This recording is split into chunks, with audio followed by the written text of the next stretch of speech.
Pour le prêtre que je suis, il n'y a qu'un seul Dieu qui est immuable, qui est la seule volonté et qui est la seule cause à tout ce qui est, tout ce qui était, tout ce qui est et tout ce qui sera. Et on nous dit que il nous est nécessaire, ceux qui avons la foi en Dieu, en un divin, en une source divine, en une force divine, comme vous voulez, c'est d'arriver à sortir de nos sectarismes, de sortir d'une personnalisation du divin qui peut nous empêcher de fraterniser, d'universaliser notre conscience. Si on est d'accord que le divin existe et qu'il y a un Dieu qui a fait toute chose, qui a créé toute chose et qui gouverne toute chose, ça veut dire qu'il y a une seule humanité et il y a une seule création. Il y a une seule humanité dans une seule création. Et il y a un seul créateur. On dit que l'unique fait du un, fait de l'unique.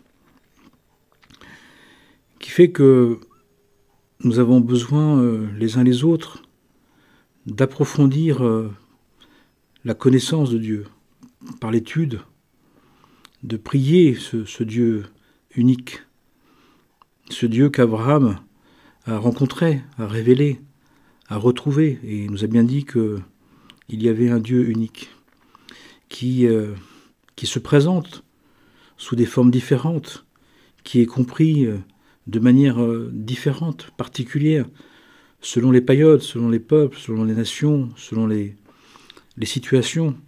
Mais ce Dieu unique que les hommes divers nomment de divers noms, mais qui est le seul, le un, l'unique, le seul et le même. Le seul, l'unique et le même. Et dans les temps dans lesquels nous sommes, où il y a du sectarisme, il y a de la division, il y a de la dureté, de la cruauté, on nous dit que la raison principale, c'est que même les croyants se battent entre eux, se battent au nom du même Dieu, ce qui est une aberration et une folie spirituelle absolue. J'ai eu la chance dans ma vie de rencontrer des maîtres de différentes confessions, de différentes religions. Et ils faisaient tous la promotion d'un développement d'une conscience unitive, inclusive, universelle. Et ils m'ont montré que derrière les mots différents, derrière des paroles différentes, derrière des textes en apparence différentes ou particuliers, il y avait les mêmes lois, les mêmes principes, le respect des lois divines, le respect des principes divins, qui sont les mêmes.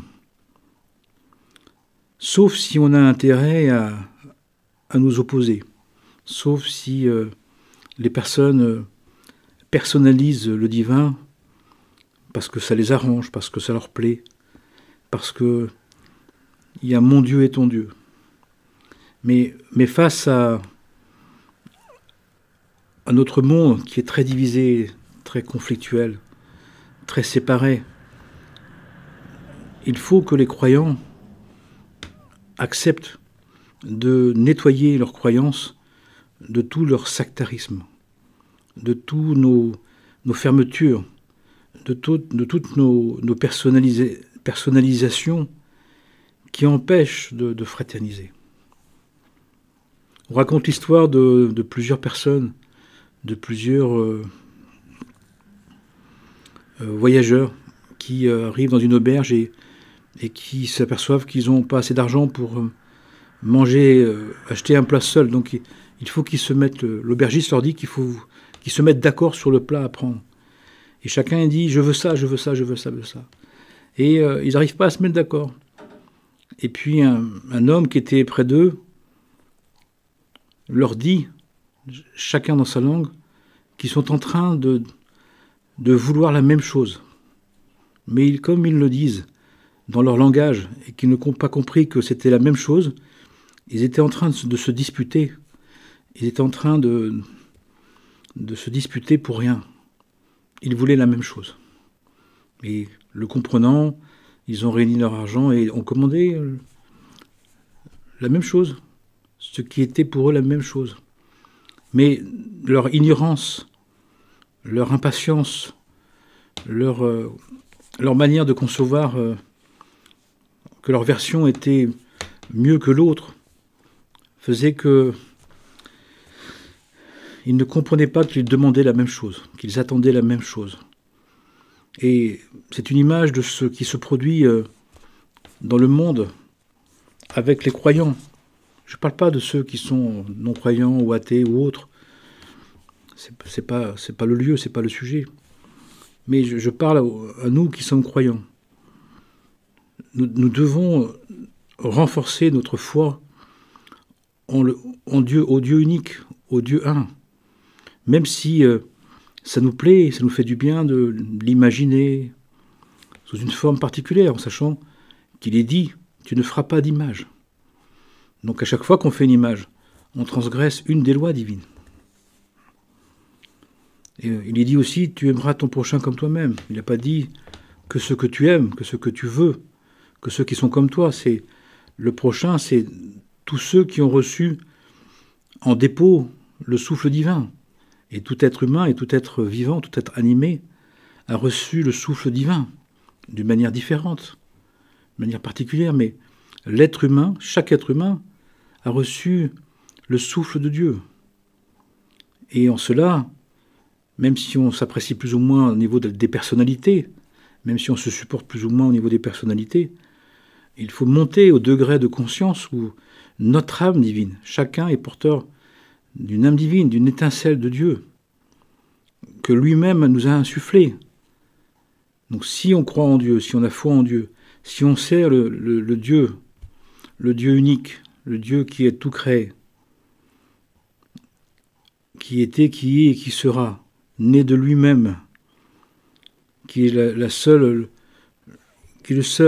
l'unique, l'immuable, qui est la seule cause de toute chose, on ne peut plus se permettre que les catégorisations, que la personnalisation du divin, qui est encore une fois une forme de transgression de « tu ne feras pas d'image de Dieu ».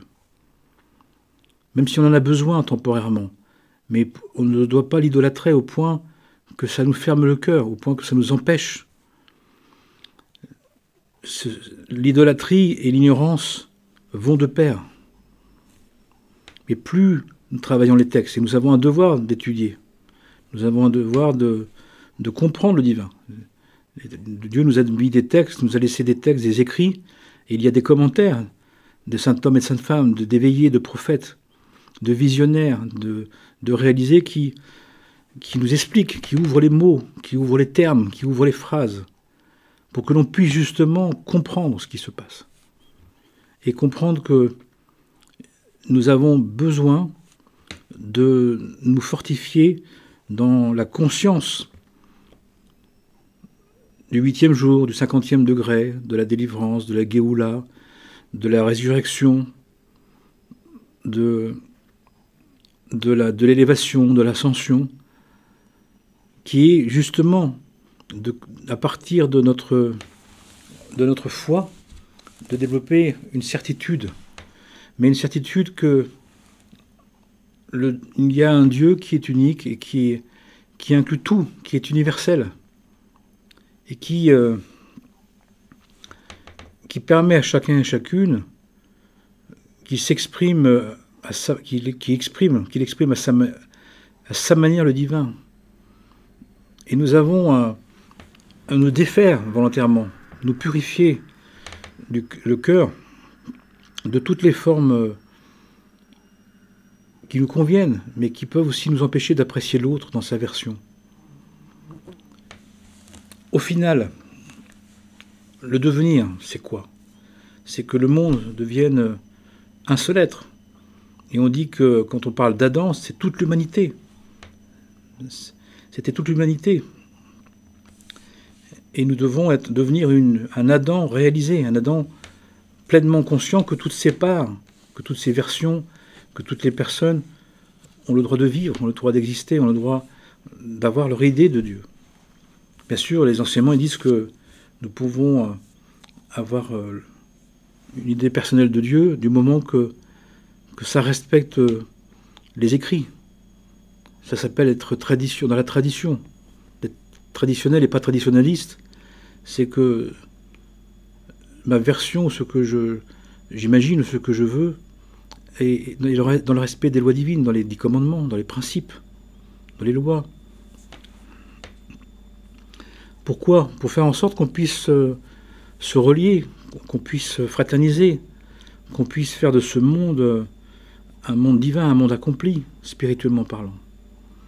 Mais on voit bien que ce qui empêche, ce qui réduit, ce qui sépare, ce sont des points de vue qui sont trop fermés, trop sectaires, qui sont émotionnels, qui sont sociétales, qui empêchent de fraterniser. Mais si on creuse, si on s'efforce de comprendre, on voit que derrière les mots, derrière les nommés, derrière les formulations, on parle de la même chose. Ça veut dire aussi que nous devons développer une compréhension de l'autre, une acceptation de l'autre, une bienveillance dans ces versions. Ça doit être mutuel, bien sûr.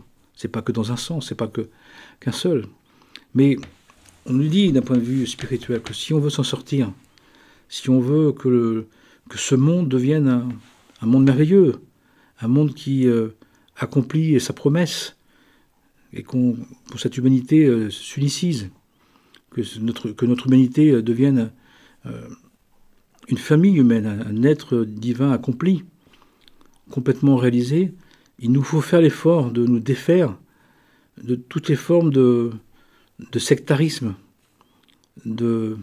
d'agressivité, de jugement, d'a priori, qui fait que nous pouvons repousser des manières de dire, des manières de faire. Qu'on parle de résurrection, ou d'ascension, ou d'élévation, ou de délivrance. Si on creuse les mots, ça dit la même chose.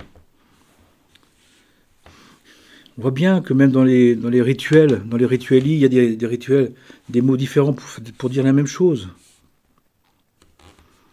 Et que se déifier, se christifier,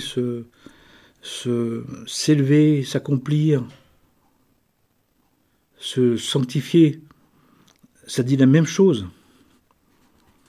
Et l'idée, c'est qu'on arrive à se parler dans un langage où on est capable soit d'avoir un langage universel, ou un langage ouvert, d'être capable de traduire ces mots dans les mots de l'autre, ces mots dans la compréhension de l'autre, mutuellement bien sûr, encore une fois. Pourquoi je parle de ça? Parce que les personnes me disent, mais qu'est-ce qu'il faut faire face à tout ce qui se passe? Face au pouvoir, aux dominations, aux puissances du monde, collectives et particulières, intéressées, qui divisent pour régner, qui séparent pour garder. Il faut aller vers l'unitif, il faut aller vers l'universel. Il faut suffisamment étudier et comprendre les textes et chercher. Celui qui cherche, il trouve. Celui qui frappe, on lui ouvrira. Pour faire en sorte qu'on puisse traduire le propos de l'autre dans notre version et notre version de la comprendre, de la comprendre dans le dire de l'autre. Et ça, c'est une décision à prendre. Sauf si on veut avoir raison au détriment de l'autre. Sauf si on veut mettre la main sur l'autre, si on veut que l'autre il soit comme nous, sauf si on est partisan. Mais si on recherche la vérité, puisque c'est la vérité qui nous sauve, c'est chercher la vérité, elle vous libérera. Il y a bien une question de s'éprouver, de se défaire de soi, de ne pas s'arrêter à sa conception, de s'obliger à faire des efforts de compréhension, pour être plus aimant, peut-être tolérant, plus fraternel. C'est dommage que des personnes ne se comprennent pas parce qu'elles n'ont pas suffisamment compris ce que l'autre dit. Et, alors que ça vient de la même source, et nous sommes tous des fils et des filles d'Abraham. Et Abraham a été le premier à montrer que tout était, tout venait de la même source. Et même si ça s'exprimait en chacun de manière personnelle, particulière, même si la vérité se personnalise, puisqu'on a une conscience d'exister qui est tellement forte qu'on a besoin de dire les choses de notre manière, d'interpréter de notre manière. Mais d'interpréter, c'est pas de changer la vérité. C'est pas d'empêcher quelqu'un de la dire à sa manière. C'est pas de refuser d'entendre quelqu'un à sa manière. Sauf si on a le cœur fermé, sauf si on a le cœur serré, sauf si on joue du pouvoir. Et parfois, dans notre vie spirituelle, on peut chercher dans le spirituel le pouvoir, la domination qu'on n'a pas eu dans le matériel. Et ça, c'est injuste. C'est pas juste. On le voit bien, même Yeshua avec ses apôtres, où ils comprennent pas la même chose. Dans les évangiles apocryphes, Marie dit, si je vous dis ce qu'il m'a dit, vous allez me lapider. Ça va pas bien se passer. Et on le voit chez les compagnons du prophète. On le voit dans la Torah, où il y a des disputes de mots et des disputes d'interprétation. Et qu'est-ce que disent les grands maîtres? Les interprétations diverses sont différentes manières de dire la même chose, de voir la même chose. Et chacune apporte un regard particulier, un intérêt, une version, une vision, un regard. Encore une fois, si on considère qu'il y a un seul arbre de vie, mais il est tellement large que chacun le voit à sa manière. Mais comme il ne voit pas l'autre, il pense qu'il est le seul à regarder, mais l'autre le voit aussi, mais d'un autre point de vue. Et dans un arbre très grand, très large, il peut se passer plein de choses. D'un côté, il peut y avoir un écureuil, de l'autre côté, il peut y avoir une libellule, d'un côté, il peut y avoir des fruits, de l'autre côté, il peut y avoir une ruche. Pourtant, c'est le même arbre. On regarde la même chose, mais on voit le même arbre, une chose pareille, mais on voit des choses aussi différentes. Parce que là où on est placé, comme on est orienté, on voit quelque chose de spécifique. Et chaque point de vue amène quelque chose à la fois d'universel et d'unique, de particulier. Et les deux ne sont pas en opposition, mais les deux ne doivent pas nous empêcher de relationner, de discuter, de dialoguer. Après, tu as besoin de ta bougie pour prier, mets ta bougie. Tu as besoin de ton encens, mets ton encens. Tu as besoin de ton icône, mets ton icône. Tu as besoin de ton tapis, mets ton tapis. Tu as besoin qu'il n'y ait pas d'icône et pas de bougie. Ne mets pas d'icône et pas de bougie. Tu as besoin de ta croix, mets ta croix. Tu as besoin de ta kippa, mets ta kippa. Tu as besoin de ta djellaba, mets ta djellaba. Tu as besoin de ton Bouddha, mets ton Bouddha. Et alors? Tu as besoin d'autre chose, mets autre chose. Tu as besoin de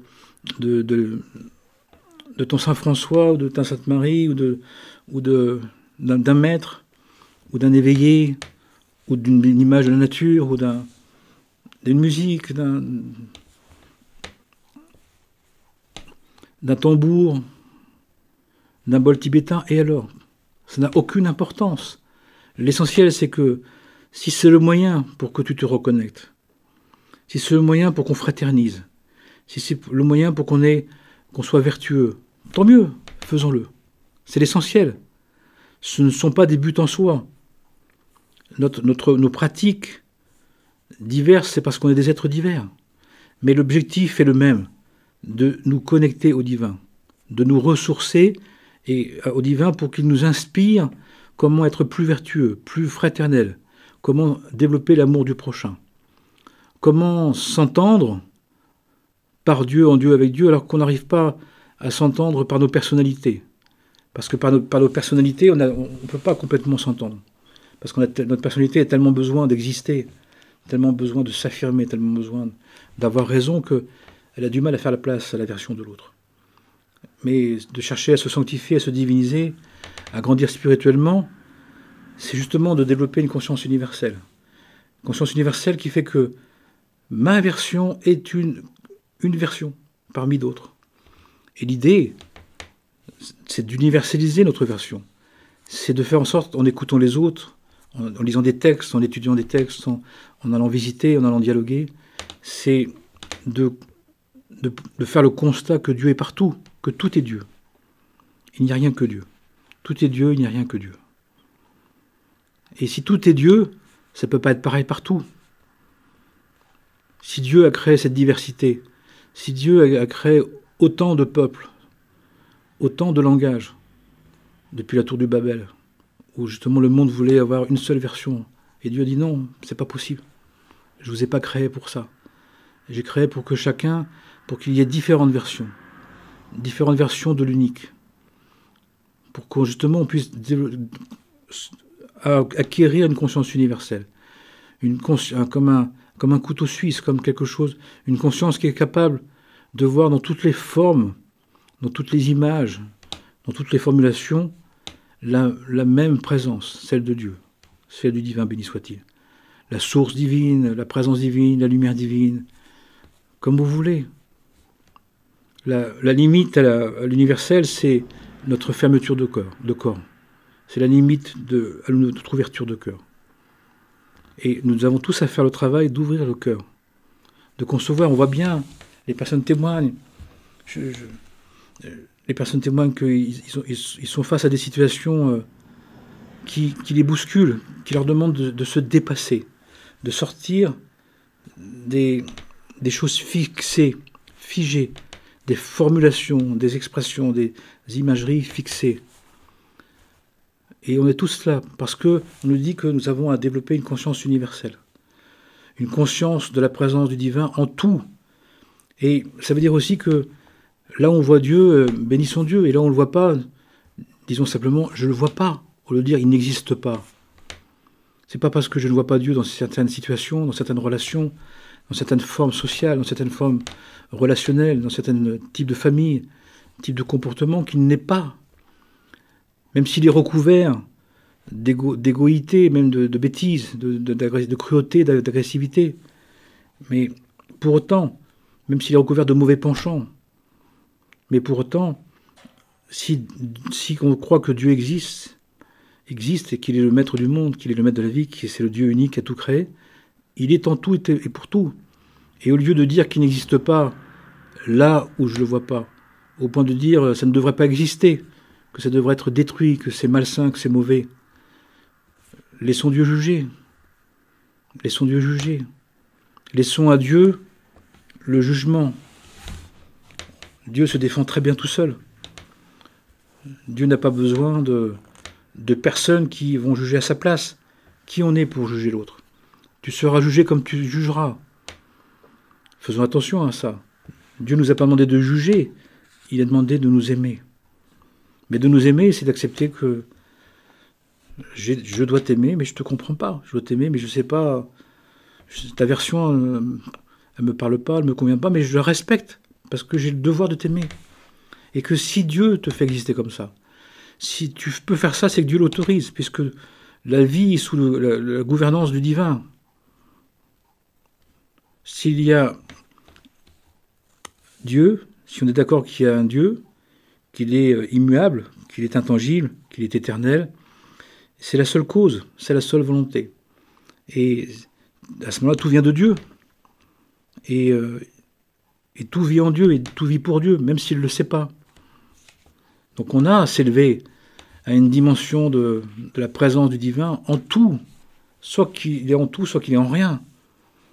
Parce que s'il n'est pas en tout, et qu'il est quand même là, alors le reste est en quoi?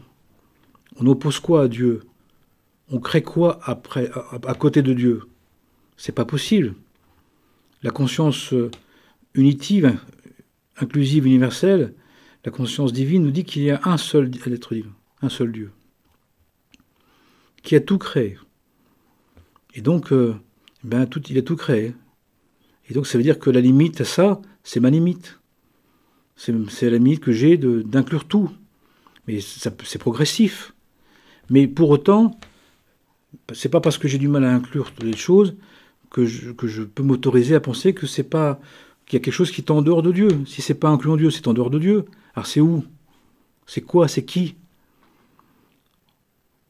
C'est pas possible. On dit que Dieu a tout créé, et il dit que tout est très bon, tout est très juste. Tout est pour sa gloire. Tout est pour sa gloire. Et parfois, on dit c'est lui qui a péché ou c'est ses parents ou non. Bah, parfois c'est lui qui a des antécédents, parfois c'est ses parents. Mais il a à un moment, non, c'est pour la gloire de Dieu. Donc il y a des choses qui nous appartiennent, des choses qui appartiennent à notre héréditaire, à nos parents, à nos familles, mais il y a des choses qui appartiennent, qui sont présentes pour la gloire de Dieu. Que seul Dieu sait pourquoi. Et si on est croyant, si on est fidèle, Dieu seul sait. Mon Dieu sait pourquoi. Moi, je ne sais pas.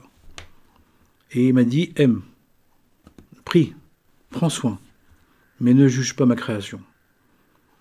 C'est grave de juger la création de Dieu en tant que croyant. Il faut se prendre conscience de ça. Qui sommes-nous pour juger la création divine?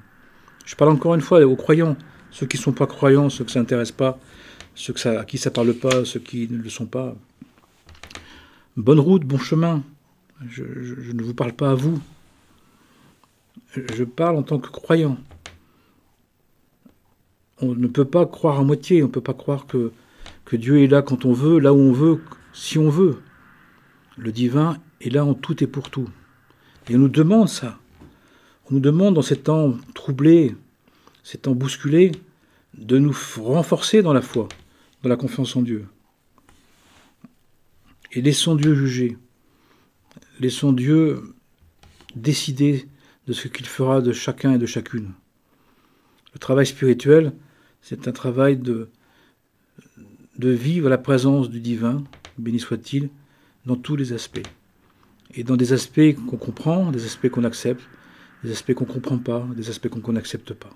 Mais pour autant, c'est pas parce que j'ai du mal à comprendre ou à accepter que ça n'a pas lieu d'être. Il y a des personnes, sinon, au nom de Dieu, sont prêtes à détruire des vies, d'être créatures de Dieu. Tu es sûr? De détruire, de juger, de condamner, c'est osé quand même. Mais ce n'est pas ce que disent les enseignements. On n'a pas le droit.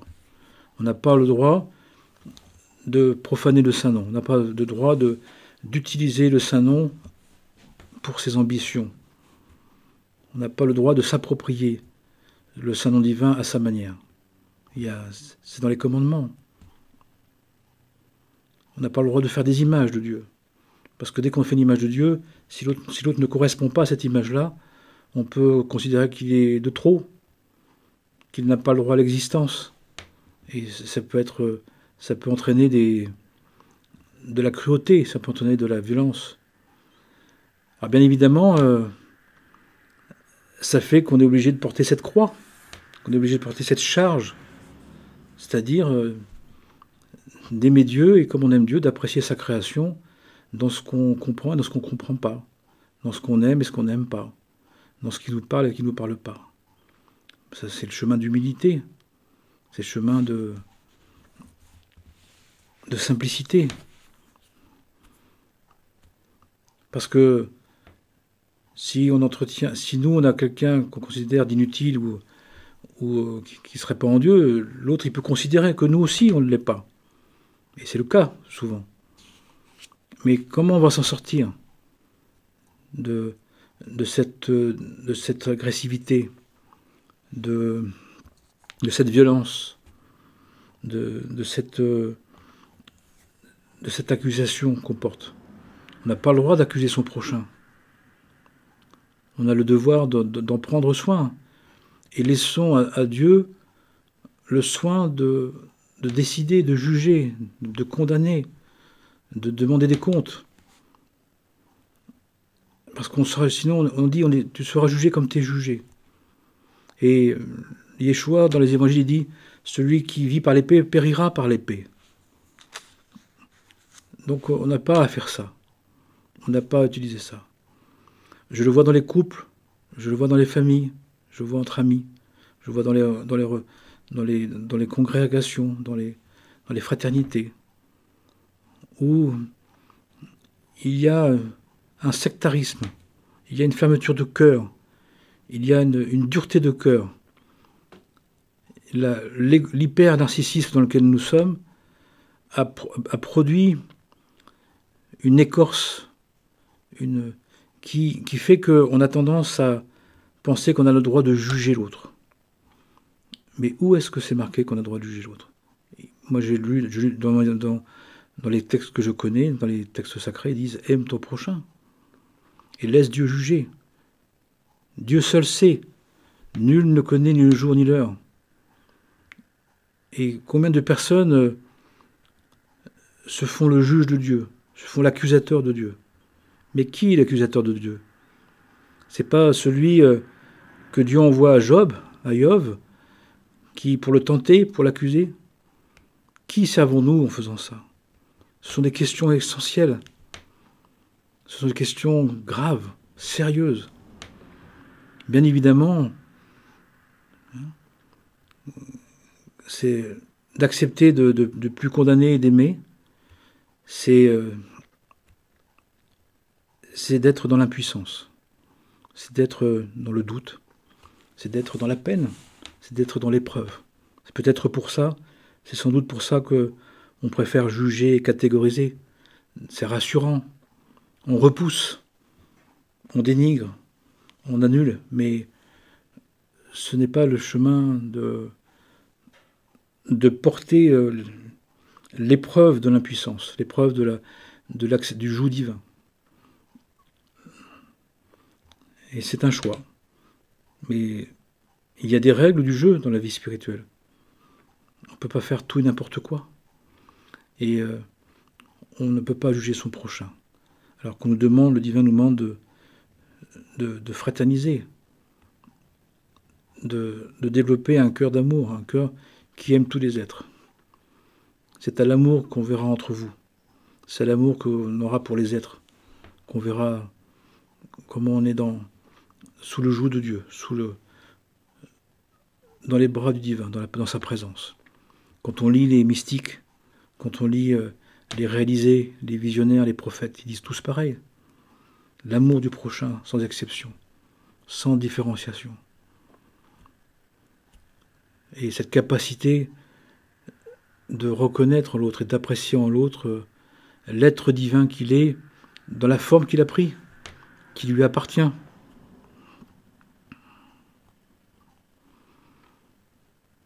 Il y a un jour un soufi errant était là, allongé par terre, et un croyant intégriste lui dit « Mais tu n'as pas honte de mettre tes pieds vers Dieu comme ça ?» Et il lui dit « Mais dis-moi où est-ce que je pourrais mettre mes pieds où il n'y a pas Dieu?